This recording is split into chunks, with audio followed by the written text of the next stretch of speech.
ኑ እንቅረብ መጠራት ሳይመጣ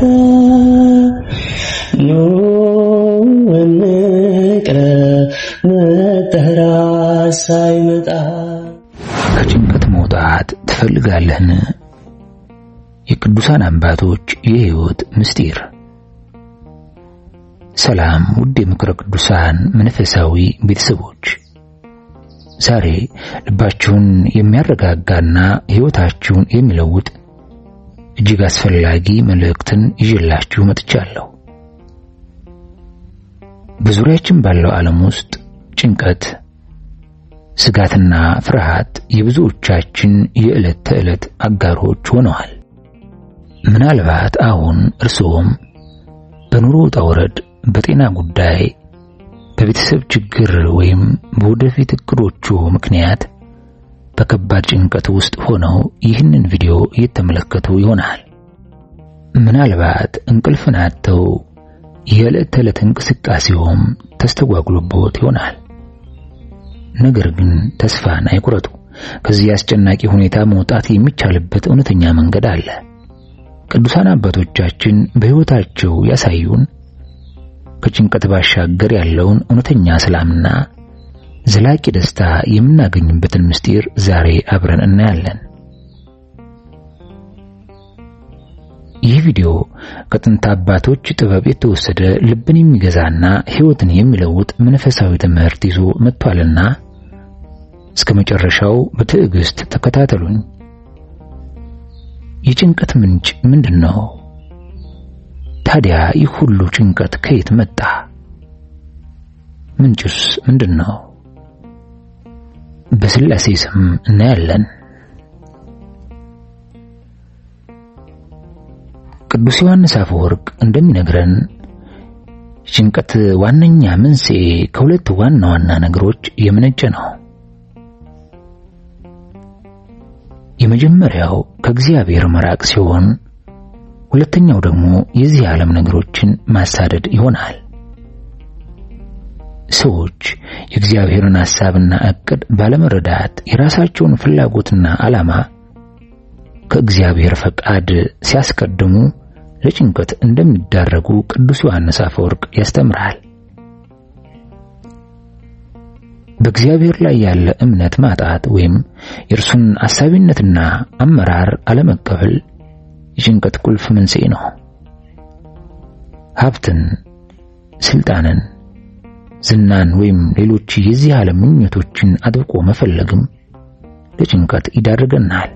እነዚህ ነገሮችም ያልተገደቡ በመሆናቸውና በቀላሉ እጅ የማይገቡ በመሆናቸው በእነርሱ ላይ ተስፋ ማድረግ የዘወትር ስጋትንና ጭንቀትን ይፈጥራል። ቅዱስ ዮሐንስ አፈወርቅ ለገንዘብ እስከ መቼ ባሪያዎች ትሆናላችሁ በማለት ይገስጸናል። ጭንቀት የጎደሎ እምነት ውጤት ነው። የምትጨነቁት ነገ ምን እንደሚሆን ባለማወቅ ሳይሆን ነገም ቢሆን የእግዚአብሔር እጅ እንደሚመራችሁ ባለማመን ነው። ቅዱሳን ግን ይህን በሚገባ ተረድተው ነበር። እነርሱ የእግዚአብሔርን ፈቃድ በማስቀደም ሁሉንም ነገር ለእርሱ በመተው ሰላምን አግኝተዋል። በታሪክ ውስጥ ብዙ ሰዎች ጭንቀትን በእምነትና በትጋት አልፈዋል።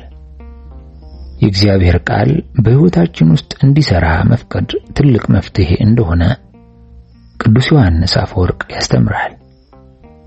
ጭንቀት የእግዚአብሔር ቃል በሕይወታችን ፍሬ እንዳያፈራ የሚያንቅ በሽታ ነው ይላል። ጭንቀት የእግዚአብሔር ቃል በሕይወታችን ላይ ፍሬ እንዳያፈራ የሚያንቅ በሽታ ነው ይላል። በቃሉም ላይ መታመንና እንደታዘዝን ሆኖ መኖር ሰላምን ያመጣል። ለምሳሌ ነቢዩ ዳንኤል በባቢሎን ምርኮ ዘመን የኖረ ቢሆንም የባቢሎን ነገሥታት የሚያስጨንቃቸውን ሕልም በመተርጎም እንዲሁም በአንበሶች ጉድጓድ ውስጥ ተጥሎ ጭንቀት አልገዛውም። እምነቱና ጸሎቱ ከጭንቀት ጠብቆታል። በተጨማሪም ቅዱስ ዮሴፍ በወንድሞቹ ተሽቶ በግብጽ ባሪያ ሆኖ በእስር ቤት ውስጥ ዓመታት ቢያሳልፍም ተስፋን አልቆረጠም ወይም ጭንቀት አልገዛውም። በእግዚአብሔር ላይ በነበረው እምነትና በትዕግስቱ በመጨረሻም የግብጽ ገዢ እስከመሆን ደርሷል። ዘፍጥረት 37 ከቁጥር 58። እነዚህና ሌሎች ቅዱሳን ምንም እንኳ የዘመናችንን አይነት ፈተናዎች ባይገጥማቸውም በሕይወታቸው ከባድ ውጣ ውረዶች ደርሶባቸዋል። ነገር ግን ጭንቀት ሊቆጣጠራቸው አልቻለም። ይህ የሆነው በእግዚአብሔር ላይ በነበራቸው ፍጹም እምነት ነው። ቅዱሳን አባቶች ከጭንቀት የወጡበት መንገድ። ቅዱሳን አበው እንደኛው ሰው ነበሩ። ፈተናዎች፣ በሽታዎች፣ ስደቶችና ውጣ ውረዶች አልተለዩአቸውም። ነገር ግን በጭንቀት ሳይዋጡ በሰላም ኖሩ። እንዴት? አንደኛው ፍጹም እምነት በእግዚአብሔር ላይ ስላላቸው። የመጀመሪያውና ዋነኛው ምስጢር በእግዚአብሔር ላይ ፍጹም እምነት መጣል ነው። ሐዋርያው ቅዱስ ጳውሎስ በጸሎትና በምልጃ ከምስጋና ጋር በእያንዳንዱ ነገር ፍላጎታችሁን ለእግዚአብሔር አስታውቁ ብሎ እንዳስተማረን እግዚአብሔር ሁሉንም ነገር እንደሚቻል ማመን ከጭንቀት ይገላግላል።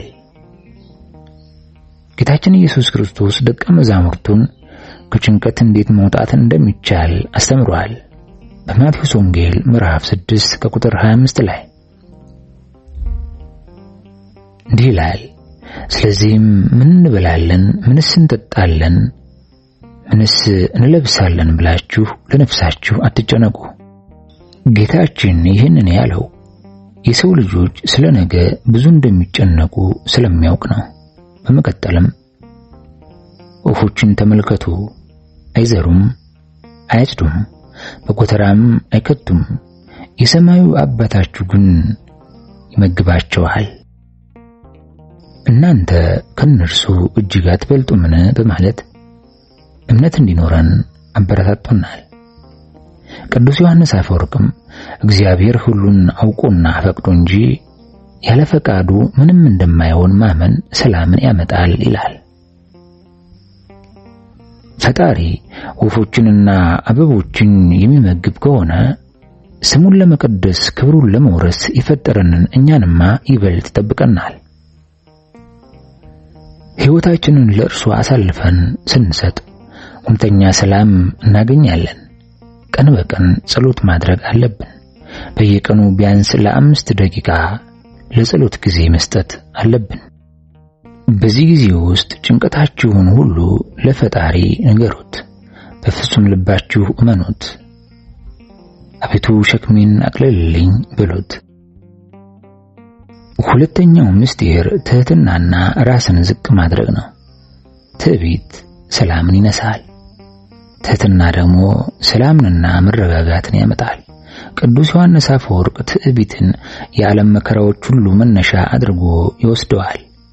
ትዕቢተኛ ሰው ሁሉንም ነገር በእጁ ሊቆጣጠር ይሻል። ሁሉንም ነገር በእርሱ ፍላጎት መሰረት እንዲሆን ይፈልጋል። ይህ ደግሞ የማይቻል ነገር ስለሆነ በሰውየው ላይ ጭንቀትንና ስጋትን ይፈጥራል። ቅዱስ ጳውሎስ ታላቅ አስተማሪና ሐዋርያ ቢሆንም ስለ ራሱ ሲናገር ትህትናውን አሳይቷል። እኔ ከሐዋርያት ሁሉ ታናሽ ነኝና የእግዚአብሔርንም ቤተክርስቲያን ስላሳደድኩ ሐዋርያ ተብዬ ልጠራ የማይገባኝ ነኝ ብሏል።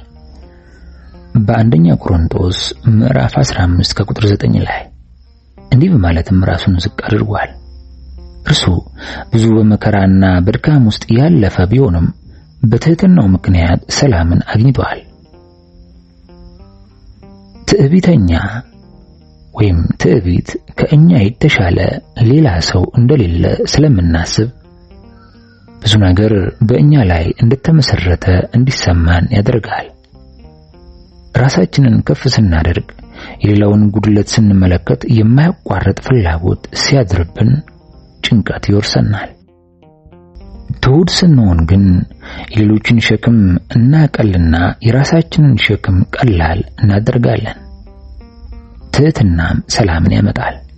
ዛሬ አንድ ትህትና የምንለማመድበት አጋጣሚን እንፍጠር። ምናልባት አንተ የበላይ የሆንክበት ቦታ ራስን ዝቅ አድርገህ ሌላውን አገልግል። ወይም ይቅርታ መጠየቅ ያለብህ ሰው ካለ ከልብህ ይቅርታን ጠይቅ። የሌላውን ሰው አስተያየት በአክብሮት ስማ። ትጋትና ፍሬያማ ሕይወት። ሶስተኛው መንገድ ሥራ የሕይወት በረከት ነው። ቅዱስ ዮሐንስ አፈወርቅም ጭንቀት ፍሬ ቢስ እንደሆነ ያስተምራል። ከእናንተ ተጨንቆ በቁመቱ ላይ አንድ ክንድ እየጨመረ ማን ነው የሚለውን የጌታን ቃል በመጥቀስ ጭንቀት ምንም እንደማይፈይድ ይናገራል። ንጉሥ ዳዊት በመዝሙሩ በ128 ላይ እንዲህ ይላል፣ የእጅህንም ፍሬ ትበላለህ፣ ምስጉን መልካምም ይሆንልሃል። ይህ ጥቅስ በትጋት የሚሰራ ሰው በጥረቱ ፍሬ እንደሚያገኝና ደስተኛ እንደሚሆን ያመለክታል። ሰነፍ የሆነ ሰው ደግሞ ብዙ ጊዜ ባዶ አእምሮ ለጭንቀት እንደሚያጋለጥ መጽሐፍ ቅዱስም ያስረዳል። ሰነፍ እጁን በውጭት ይደብቃል፣ ወደ አፉም ይመልሳት ዘንድ ይጠላል ይላል ምሳሌ 19 ከቁጥር 24 ላይ። ሰነፎችና ሥራ የማይወዱ ሰዎች ብዙውን ጊዜ በጭንቀት ይኖራሉ። ምክንያቱም አእምሮአቸው ባዶ ሲሆን አሉታዊ ሐሳቦች ይወርሱታል። በትጋት ስንሰራ ግን አእምሮአችን በጎ ነገሮችን በማሰብ ይሞላል፣ ከጭንቀትም እንርቃለን። ሥራ የሕይወት በረከት ነው። አራተኛ ፍቅርና ይቅርታ ነው። ጌታችን ኢየሱስ ክርስቶስ በወንጌል ምዕራፍ 18 ላይ ስለ ባሪያው ምሳሌ ተናግሯል። ይህ ምሳሌ ብዙ የነበረበት ዕዳ የተሰረየለት ባሪያ የራሱን ትንሽ ዕዳ የነበረበት ወንድሙን ይቅር ባለማለቱ ወደ እስር እንድትወረወረ ያሳያል። ጌታችን ምሳሌውን ሲያጠናቅቅ እናንተ እያንዳንዳችሁ ወንድማችሁን ከልባችሁ ይቅር ካላላችሁ የሰማዩ አባቴ ደግሞ እንዲሁ ያደርግባችኋል ይላል። ማቴዎስ 18 ከቁጥር 35 በማለት የይቅርታን አስፈላጊነት አጽንቷል። ቂም በልባችን አናስቀምጥ። ቂም በልባችን ስናስቀምጥ ራሳችንን ከሰላም እንሰውራለን። ቅዱስ ዮሐንስ አፈወርቅም ቂም፣ ቁጣና ጥላቻ ለጭንቀት በር እንደሚከፍቱ ያስተምራል። ቂም፣ ጥላቻና ንዴት የጭንቀት ማጠንጠኛ ናቸው። እነዚህ ስሜቶች ልባችንን ሲቆጣጠሩ ሰላም አይኖረውም። ይቅርታ ስናደርግ ግን ከእነዚህ መርዛማ ስሜቶች ነፃ ወጥተን ሰላምን እናገኛለን። ስለዚህ ዛሬ አንድ ጊዜ ስላስቀየመ ሰው አስብ። እሱን ከልብህ ይቅር ማለት ሞክር። ለበደሉ ምክንያት እንደሌለ ሆነ አስበው። ይህን ስታደርግ በልብ ውስጥ የሚፈጠረውን ሰላም ትገነዘባለህ። ሌላ ከጭንቀት የሚያድነን መንገድ የንስሐ ሕይወት ነው። የንስሐ ሕይወት ካለብን ከውስጥም ከውጭም የተለያዩ ጭንቀቶች ያድነናል። ይህን አስመልክቶ የንስሐ አስፈላጊነትንም አባታችን ብፁዕ ቅዱስ አቡነ ሽኖዳ ሳልሳዊ እንዲህ በማለት አስተምረውናል። ያለ ንስሐ ድህነት የለም፣ ሰላም የለም። መድኃኒታችን ኢየሱስ ክርስቶስ ንስሐ ባትገቡ ሁላችሁ እንዲሁ ትጠፋላችሁ በማለት ያስገነዘበው ለዚህ ነው። በቆርኔሌዎስ ቤት ተሰብስበው የነበሩ ሰዎችም ቅዱስ ጴጥሮስን ስብከት በሰሙ ጊዜ እንኪያስ እግዚአብሔር ለአሕዛብ ለሕይወት የሚሆን ንስሐን ሰጣቸው በማለት እምነታቸውን የገለጡት ድህነትና ሰላም ያለ ጭንቀት የመኖር ምስጢር ንስሐ መሆኑን በመረዳታቸው ይህም የእግዚአብሔር ስጦታ መሆኑን በማወቃቸው ነው። አንዳንድ ሰዎች ጌታችንን ለይቅርታና ለድህነት ደሙን አፍስሶ ስጋውን ቆርሶ ነፍሱን ክሶ አድኖናልና ንስሐ ለምን እንገባለን የክርስቶስ ደም አይበቃንም ይላሉ። እንደሚከተለውም እንመልስላችኋለን። ንስሐ የእኛን ኃጢአት ለመደምሰስ የፈሰሰልን የክርስቶስን ደም ለይቅርታና ለኃጢአታችን መደምሰሻ ይቅር የምንባልበት እንዲሆን ያደርጋል። መዳን ለሰው ሁሉ ነው፣ የክርስቶስ ደምም ለሁሉም ነው። ነገር ግን ሊቀበሉትና ሕይወት ሊያገኙበት የሚችሉት ንስሐ የገቡ ብቻ ናቸው። የክርስቶስ ደም ከማንኛውም ኃጢአት ያነጻናል። ነገር ግን ይህን ስርየት የምናገኘው በኃጢአቶቻችን ላይ ተናዘዝንና ንስሐ የገባን እንደሆነ ነው። ለዚህ ነው ሐዋርያው ቅዱስ ዮሐንስ በመልእክቱ የኢየሱስ ክርስቶስ ደም ከኃጢአት ሁሉ ያነጻናል፣ ኃጢአት የለብንም ብንል ራሳችንን እናስታለን፣ እውነትም በእኛ ውስጥ የለም። በኃጢአታችን ብንናዘዝ ኃጢአታችንን ይቅር ሊለን ከአመፃም ሁሉ ሊያነጻን የታመነና ጻድቅ ነው በማለት መስክሯል። ንስሐ ጥምቀትን ትቀድማለች። መጀመሪያ ላልተጠመቁ ሰዎች በንስሐ ውስጥ ይቅርታ አለና ሐዋርያው ቅዱስ ጴጥሮስ በመጀመሪያ ስብከቱ ንስሐ ግቡ፣ ኃጢአታችሁም ይሰረይ ዘንድ እያንዳንዳችሁ በኢየሱስ ክርስቶስ ስም ተጠመቁ ያለው ለዚህ ነው። ቤተክርስቲያንም ጎልማሶችን ስታጠምቅ በመጀመሪያ ሃይማኖታቸውን እንዲያውቁ ካስተማረች በኋላ ንስሐ እንዲገቡ በማድረግ ነው።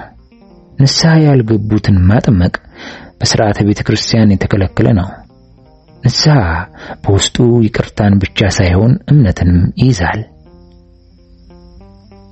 በወንጌል ንስሐ ግቡ በወንጌልም እመኑ ይላልና ያለ ንስሐ የሆነ እምነት ማንንም አያድንም፣ ከጭንቀትም አያድንም።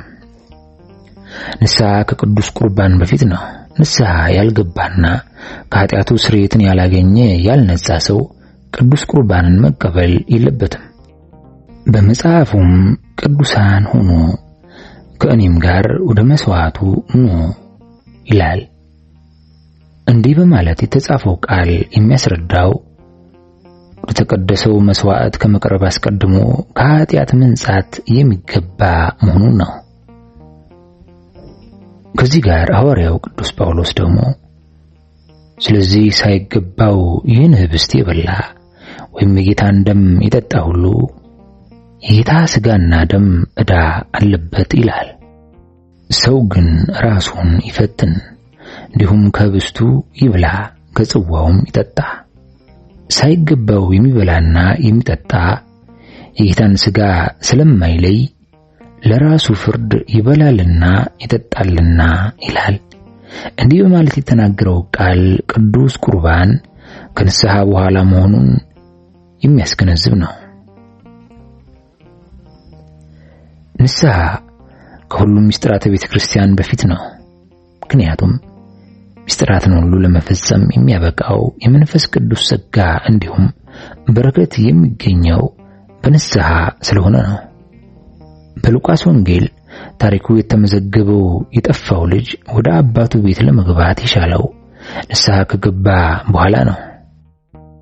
ንስሐ ኃጢአትን ለመደምሰስ በክርስቲያኖች ሕይወት ውስጥ እጅግ አስፈላጊና አይነተኛ መፍትሄና መሳሪያ ነው። በመጽሐፍም ኃጢአታችሁ ይደመሰስ ዘንድ ንስሐ ግቡ ተመለሱም በማለት መጽሐፍ ይህንኑ ለማስተማር ተቀምጧል። ቅዱስ ይስሐቅ ንስሐ ካልተገባበት ኃጢአት በቀር እግዚአብሔር ይቅር የማይለው የለም በማለት የተናገረው ቃልም ይህንኑ የሚያጸና ነው። ስለዚህ ከጥምቀት በፊትም ሆነ በኋላ ንስሐ ለክርስቲያን መንፈሳዊ ሕይወት እጅግ አስፈላጊ መሆኑን ማወቅ ተገቢ ነው። ከጥምቀት በፊት ሰውነትን ለማንጻትና ለጥምቀት ለመዘጋጀት፣ ከጥምቀት በኋላ ደግሞ የተሰራውን ኃጢአት ለመደምሰስ ንስሐ አስፈላጊና ጠቃሚው መንገድ ነው። ስለዚህ ከጭንቀት ለመራቅ ከኃጢአት መራቅ፣ ከኃጢአት ለመራቅ ንስሐ መግባት፣ ንስሐ ከገቡ በኋላ ደግሞ የጌታችንን የከበረውን ሥጋና ደም መውሰድ፣ ከጭንቀት ይገላግላል ማለት ነው። ስለዚህ ንስሐ መግባት፣ በየጊዜው ራስን ለካህን ማስመርመር፣ በስጋው ደሙ ሕይወት መመላለስ ከጭንቀት የምንድንበት ትክክለኛው መንገድ ይሆናል። ታዲያ ኃጢአት እንዳንሰራ፣ በኃጢአት ውስጥ በጭንቀት እንዳንሆን ለንስሐ የሚያበረታቱን ሁኔታዎች ምንድናቸው ካል፣ አንደኛ ማንነትን ማወቅ ነው። ማንነትን ካወቅ ከኃጢአት በላይ ነህ። እሳችን እግዚአብሔርን በመውደድና መንፈሳዊ ሕይወትን በማወቅ ጽኑ መሰረት ላይ የተገነባ መሆን አለበት። ከዚህ አንጻር ሰው እግዚአብሔር ምን ያህል እንዳከበረው ያወቀ እንደሆነ ራሱን በኃጢአት አያዋርድም። ስለዚህም አይወድቅም፣ በጭንቀትም አይዋጥም። ነገር ግን ሰው ማን ነው? አንተስ ማን ነህ? አንተ እግዚአብሔር የሕይወት እስትንፋስ ሰጥቶ የፈጠረ ፍጥረት ነህ። አንተ አፈር ብቻ አይደለም፣ ከአራቱ ባህሪያተ ሥጋና ከሦስቱ ባህሪያተ ነፍስ የተፈጠርክ ሕያው ሰው ነህ። ሕያው በመሆንህም ለጊዜው በምድር የምትኖር ብትሆንም በክብር ወደ አምላክ በመሄድ ሰማያዊ ሕይወትን ለመኖር የተፈጠርክ መሆንህን አስብ። ስለዚህም በመንፈስ ኑር። ከዓለም ከሥጋዊ ሥራም ተለይ። አንተ በመልኩና በምሳሌው የተፈጠርክ የእግዚአብሔር ልጅ ነህ ይላል ዘፍጥረት 1 ከቁጥር 26 ላይ። በእግዚአብሔር ምሳሌ የተፈጠርክ ከሆንክ እንዴት ኃጢአትን ትሰራለህ? በኃጢአት ወድቀህ እንዴትስ የእግዚአብሔር ምሳሌ ልትባል ትችላለህ? በጭንቀት ተውጠህ እንዴት የእግዚአብሔር ልጅ ልትባል ትችላለህ? ስለዚህ ነገር ቅዱሳን አባቶች እንዲህ ይላሉ። አባታችን አትናቴዎስ እንዲህ ይላል፣ ሰው በበደል ጊዜ የእግዚአብሔር ምሳሌ መሆኑ ይቀራል፣ ቅድስናውን ያጣል በማለት ተናግሯል። ይህ ማለት በጭንቀት ይወረሳል ማለት ነው። ጌታችንም ሰው የሆነው ወደ ነበረበት የቅድስና ሕይወት ሊመልሰን ነው። የእግዚአብሔር ልጅ መሆኑን ያወቀ ሰው ኃጢአት አይሰራም። ኃጢአትን ባለመስራትም አባቱን የሚመስል ይሆናልና፣ አባቱን የማይመስል ልጅም ልጅ አይደለም። ስለዚህ የእግዚአብሔር ልጅ ነህና ከኃጢአት በመለየት ልጅነትህን ልታረጋግጥ ይገባሃል። በዚህም አባትህን ትመስላለህ። የአብርሃም ልጆች ብትሆኑ የአብርሃምን ሥራ ባደረጋችሁ ነበር እንደተባለ፣ የእግዚአብሔር ልጆች የኖሩት የተቀደሰ ሕይወት ካልኖርን የእግዚአብሔር ልጆች አይደለንም። በመሆኑም በሰማይ የምትኖር አባታችን ሆይ ልንል አንችልም።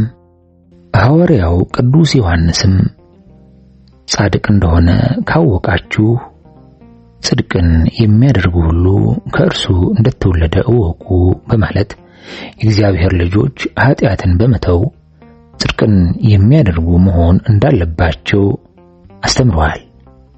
ከዚሁ ጋር በማያያዝም ልጆች ሆይ ማንም አያስታችሁ፣ እርሱ ጻድቅ እንደሆነ ጽድቅን የሚያደርግ ጻድቅ ነው፣ ኃጢአትን የሚያደርግ ከዲያብሎስ ነው።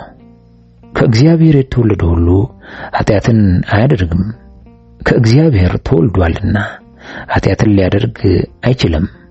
የእግዚአብሔር ልጆችና የዲያብሎስ ልጆች በዚህ የተገለጡ ናቸው ብሏል። እንዲህ ካለ በኋላ ደግሞ ከእግዚአብሔር የተወለደ ሁሉ ኃጢአትን አያደርግም ይላል።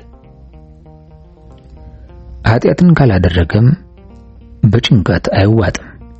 ነገር ግን ከእግዚአብሔር የተወለደ ራሱን እንዲጠብቅ ክፉም እንዳይነካው እናውቃለን በማለት እግዚአብሔር ልጆች የሚባሉት ከኃጢአት ሥራ የተለዩ መሆናቸውን አብራርቶ ነግሮናል። ስለዚህ እግዚአብሔርን አባታችን ሆይ ለማለት የሚችሉትም ከኃጢአት የተለዩ ናቸው ማለት ነው። ስለዚህ ኃጢአት በሠራ ጊዜ ሁሉ ነፍስህን ወደ ጉድጓድ እንደጣልካትና አንተም የእግዚአብሔር ልጅ ለመባል የማትችል መሆንህን አትዘንጋ። ሰዎች ሁላችን የእግዚአብሔር ልጅ የመባልን ተግባራዊ ትርጉም በሚገባ ልናውቅ ያስፈልጋል። ይህንንም ለማወቅ ሁልጊዜ በምናስበው በምንናገረውና በምንሰራው ነገር ሁሉ የእግዚአብሔርን ልጆች መስለን እንደሆነ ራሳችንን ልንጠይቅ ይገባል። የእግዚአብሔርን ልጆች ልንመስል ያስፈልጋል። የእግዚአብሔር ቃልም እንዲህ ይላል፣ እግዚአብሔር መንፈስ ነው፣ ከመንፈስ የተወለደም መንፈስ ነው ይላልና የሚበድል ሰው ደግሞ እንኳን የእግዚአብሔር ልጅ ሊሆንና ሊባል ቀርቶ እግዚአብሔርንም አላየውም አያውቀውም፣ በጭንቀትም ይወረሳል ማለት ነው። የእግዚአብሔር ልጅ መሆንህን ስታስብ እግዚአብሔር በምን አይነት ሕይወት ትኖር ዘንድ እንደጠራ አስተውል። ቅዱስ ዮሐንስ እንዲህ ይላል፣ በእርሱ እኖራለሁ የሚል እርሱ እንደተመላለሰ ራሱ ደግሞ ሊመላለስ ይገባል ሲል ያስተምረናል። ጌታችንም ደግሞ እኔ ለእናንተ እንዳደረግኩ እናንተ ደግሞ ታደርጉ ዘንድ ምሳሌ ሰጥቻችኋለሁና ይላል። እንዲህ በማለት የእግዚአብሔር ልጅ የሆነ ሁሉ ሊመላለስበት ስለሚገባው መንገድና ሊሰራ ስለሚገባው ነገር አስተምሮናል። ከዚህ አንጻር ራስህን መርምር። አንተ የእግዚአብሔር ማደሪያ የመንፈስ ቅዱስ ቤተ መቅደስ ነህ። ስለዚህ ማረጋገጫ እንዲሆንልህ በመጽሐፍ የተጻፈው እንዲህ ይላል፣ ልጅ ሆይ ልብህን ስጠኝ። ምሳሌ 23 ከቁጥር 21። ይህ አባባል የሰው ልብ የእግዚአብሔር ማደሪያ መሆኑን ያመለክታል። ሐዋርያው ጳውሎስም የእግዚአብሔር ቤተ መቅደስ እንደሆናችሁ የእግዚአብሔር መንፈስ እንዲኖርባችሁ አታውቁምን? ማንም የእግዚአብሔርን ቤተ መቅደስ ቢያፈርስ እግዚአብሔር እርሱን ያፈርሰዋል። የእግዚአብሔር ቤተ መቅደስ ቅዱስ ነውና ያውም እናንተ ናችሁ።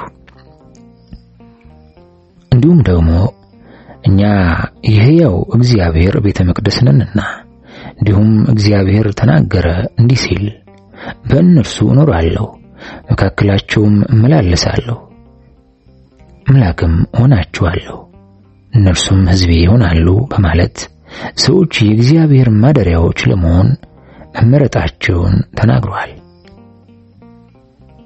የእግዚአብሔር የማያቋርጥ ፍላጎቱም ከመጀመሪያው አንስቶ ያለው መሻት ወደ ሰው ነው። በሰው ልቦና ያድር ዘንድ ሰውም ከኃጢአት እንዲለይና የተቀደሰ የእግዚአብሔር ማደሪያ እንዲሆን። ስለዚህም እግዚአብሔር የሰው ልቦና ይህች ለዘላለም ማረፊያዬ ናት፣ እኔም በእርሷ እኖራለሁ ይላታል። ሰውም አቤቱ ጌታዬ ሆይ ለአንተማ ማደሪያ የታነጹ አብያተ መቅደስ አሉ ይለዋል። እግዚአብሔር ግን ከታነጸ ሕንጻ በበለጠ የእጁ ሥራ ለሆነው ሕያው ቤተ መቅደስ ሲል ደሙን አፍስሶ ሥጋውን ቆርሶ ቤዛ ሆኗልና አንተ የበለጠ ታስፈልገዋለህ። ሕንጻው ቤተ መቅደስ ለአንተ ተሠራ፣ አንተ ደግሞ የእግዚአብሔር ማደሪያ ሕያው ቤተ መቅደስ እንድትሆን ተፈጥረሃል። ሕንጻው ቢፈርስ ዳግመኛ ሊሰራ ይችላል። አንተ ብትፈርስ ግን ዳግመኛ በዚህ ዓለም አትሰራም። ስለዚህ እግዚአብሔር አንተን በጽኑ ይፈልጋል። ስለዚህ ነው ነቢያትን፣ ሐዋርያትን፣ መምህራንን፣ ካህናትና ሰባክያንን እንዲሁም በተራዳኢነታቸው ሊጠብቁህ ቅዱሳን መላእክትን ይላክልህ። ይህ ሁሉ በኃጢአት የቆሸሸውንና በዓለም የተጣለውን አንተን ለማግኘትና ለማዳን የተደረገልህ ነው። ታዲያ ለምን በኃጢአት ውስጥ ሆነህ በጭንቀት ዓለም ተዋኛለህ?